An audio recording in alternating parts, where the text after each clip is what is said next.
नंदलाल शेवाळे. मी इयत्ता 3री अ मध्ये शिकते. आमच्या वर्ग शिक्षकांचे नाव नूतन चौधरी.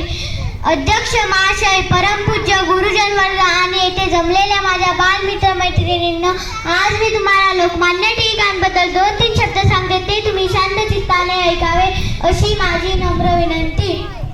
लोकमान्य टिळकांचे पूर्ण नाव बाळ गंगाधर टिळक असे होते.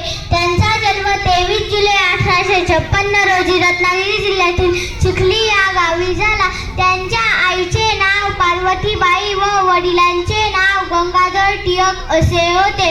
लोकमान्य टिळक व आगरकर यांनी मराठा व केसरी हे 2 वृत्तपत्रे सुरू केले होते.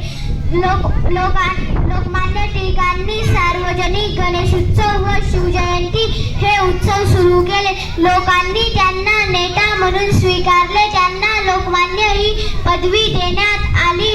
महात्मा गांधी आधुनिक भारताचा निर्माता असे म्हटले. लोकमान्य टिळक स्वराज्याचे पहिले पुरस्कर्ते होते. त्यांना सांस्कृतिक राष्ट्रवादाचे प्रवर्तक असे म्हटले जाते. 1 ऑगस्ट 1920 रोजी मुंबई येथे यांचे निधन झाले. एवढे बोलून मी माझे भाषण संपवते. जय हिंद, जय महाराष्ट्र. धन्यवाद.